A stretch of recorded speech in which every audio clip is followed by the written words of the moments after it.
juga PKB mundur pemerintahan, dan tadi ditantang soal konsistensinya ketika perubahan oposisi mundur. Pak Bes. Nih, saya mau tanya dulu.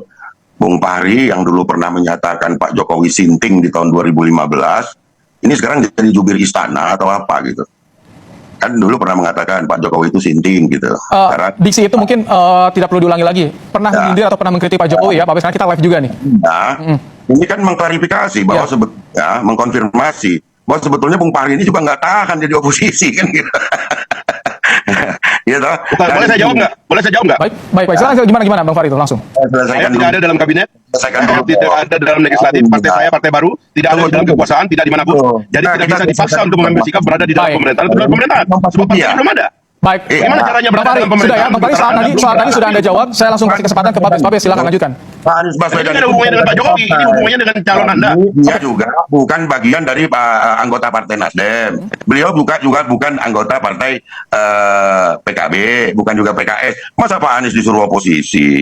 Terus kemudian berarti nggak ada hubungannya antara pencalonan Anies Baswedan dengan partai politik. Makanya tadi harusnya diperdengarkan dulu apa yang disampaikan Pak Anies, oleh karena apa? Beliau tidak menuduh Pak Prabowo, beliau hanya menyampaikan fakta. Dan Pak Prabowo tidak membantah, itu kan cuma nyengir aja Pak Prabowo. Dan kemudian Anda seakan-akan menjadi perwakilan daripada Pak Jokowi untuk menyampaikan itu. Itu kan salah sebetulnya. Hubungannya dengan Pak Jokowi, ini kita bicara Pak Prabowo kok. Saya anggota tim berbicara Pak Prabowo, Bu. Bu Fahri begini, jangan partai Anda diklaim sebagai partai guram, kemudian Anda coba mengubek-ubek cara sampai nggak ketemu, akhirnya menyampaikan partai baru tidak ada istilah partai guram. Agar tidak semakin melebar, menyerang pribadi, biar mendapat langsung objeknya. Pak Bes, siapa yang akan menjadi partai 2024, siapa yang tidak? Oke, tahan dulu ya. Pak Bes, jadi betul akan mundur atau bagaimana dari Nasdem? Nama yang baik. Kalau sebuah negeri mau maju nih, maka prinsip-prinsip meritokrasi itu perlu dipegang, perlu diprioritaskan, bukan satu-satunya, tapi itu harus utamakan meritokrasi itu. Kenapa meritokrasi ini penting? Kalau meritokrasi itu artinya seseorang mendapatkan promosi, mendapatkan posisi karena prestasi. Betul kan? Karena prestasi, bukan karena koneksi. Betul kan? Nah, di Indonesia nih banyak yang dapat posisi karena koneksi. Betul nggak? Ya, contohnya banyak lah. Iya, pakai ini loh, mau mancing-mancing. Iya, bapaknya ke anaknya, betul kan? Pamannya ke anaknya, ke adiknya, nanti mantu, nanti macam-macam. Teman-teman, meritokrasi itu prinsip utama yang harus dipegang, tapi bukan satu-satunya. Tapi untuk meritokrasi itu bisa jalan dengan baik, itu harus ada kesetaraan pengembangan. Kalau dalam suasana yang timpang nih, kemudian langsung diadopsi meritokrasi, maka itu melanggengkan ketimpangan. Kenapa melanggengkan ketimpangan? Ya karena yang tidak punya bekal kalah terus. Betul tidak, teman-teman? Kalau dalam suasana ketimpangan harus ada afirmasi supaya yang tertinggal secara struktural dia disetarakan, lalu baru dikompetisikan. Tapi kalau tidak diiringi afirmasi, semata-mata sekonyong-konyong meritokrasi saja, maka ketimpangan itu akan langgeng. Apalagi kalau ketimpangannya struktural. Nah, teman-teman paham, misalnya mau masuk universitas pakai meritokrasi, tes. Oke, nah tetapi kita tahu ketimpangan kualitas SMA antar daerah ada bukan? Ada. Antar pulau ada tidak? Ada. Nah, di situ yang saya maksud. Ketika kita memasukkan faktor meritokrasi, harus sadar ada timpang nggak nih? Kalau ada timpang, harus dilakukan intervensi dalam bentuk afirmasi supaya muncul kesetaraan, dari situ kompetisikan. Jadi tidak sekonyong-konyong ya, yang namanya meritokrasi pure berarti pokoknya kalau adopsi meritokrasi berarti terbaik. Ya terbaik, tapi ada syaratnya nih. Syaratnya tidak dalam ketimpangan struktural terutama. Nah, tapi meritokrasi ini kunci. Kalau bangsa ini mau maju, ya maka yang diberi amanat yang memang kompeten. Diukurnya dari mana? Dari prestasi. Kalau tidak berprestasi dikasih tugas, kasih amanat.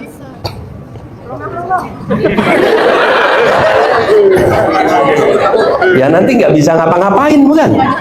Iya, nah itulah sebabnya kenapa meritokrasi ini. Dan teman-teman sekalian, ketika prinsip meritokrasi ini dipegang di puncak, maka dia menular ke bawah. Tapi ketika di atas paling puncak longgar, maka di bawah lebih longgar lagi.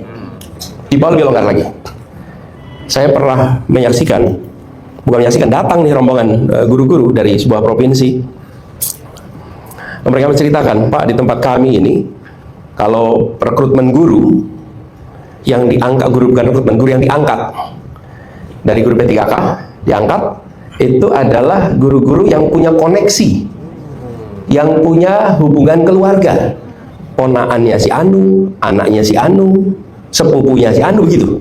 Kalau nggak kepala sekolah, kepala dinas disebutin gitu. Lalu ketika diprotes nih, si kepala dinas, kepala sekolahnya tuh bilang, lah yang di Jakarta aja koneksi, kenapa kita nggak boleh? Coba teman-teman, ini yang saya maksud dari menular. Ketika dicontohkan kompromi meritokrasi ke bawah itu, karena itulah penting sekali menjaga meritokrasi. Dan begitu meritokrasi diterapkan, teman-teman, maka kita harus bersedia untuk mengakui hasil. Di Indonesia sebetulnya meritokrasi ini sebagian berjalan, teman-teman, sebagian berjalan. Kemarin saya ketemu dengan pelatih Olimpiade Science, OSN. Itu di OSN itu meritokrasi, nggak bisa titipan. Ada yang berani titip? Ikut Olimpiade? Nggak berani. Kalau tidak berprestasi, ya masuk. Kita ada yang sudah begitu. Karena itulah kenapa kita masuk sampai level internasional dan global, menangan. Bahkan saya perhatikan cabang-cabang olahraga yang single, kita jagoan. Panah, panjat tebing, apa lagi? Angkat beban, bulu tangkis. Tapi begitu berkelompok, kalah. Kenapa? Nah, ini saya perhatikan. Kenapa? Membentuk kesebelasan 7 meritokrasi 4 titipan. Oke? Ya, 7 berdasarkan seleksi, 4 titipan. Nah, selama kita masih mengakomodasi titipan-titipan begini, ya nggak mungkin kita ketemu kelompok yang solid, yang unggul, sulit sekali. Karena itulah kenapa meritokrasi ini prinsip penting sekali.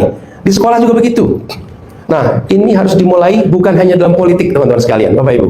Teman-teman, ini harus dimulai di seluruh masyarakat. Bahwa diutamakan meritokrasi, tapi bukan satu-satunya. Diutamakan. Supaya mulai dari sekolah terbiasa meritokrasi. Terbiasa mengandalkan pada prestasi. Tapi alat ukurnya harus benar. Nah, ini teman-teman, yang menurut hemat kami dibutuhkan sekali dalam demokrasi kita. Kenapa? Apa sih prinsip demokrasi ini, teman-teman? Semua kuliahnya di ilmu politik nih. Enggak semua ya. Tapi berminat pada politik gitu ya. Melek politik itu penting. Ikut politik itu penting. Tidak harus jadi politik. Teman-teman, jumpa bersama saya di Politik Dangi ya. Kalau kita melihat bagaimana ya tokoh hebat Anies Baswedan, teman-teman, tentu ini sangat luar biasa ya. Dan beliau ini adalah tokoh yang sangat-sangat konsisten ya, dalam dunia politik. Kenapa? Karena beliau tidak tergiur dengan ya sebuah jabatan ya. Ya, buktinya Anies ketika kalah di Pilpres yang lalu, ia tidak bergabung ke pemerintah ya. Dia tidak bergabung seperti Caimin misalnya.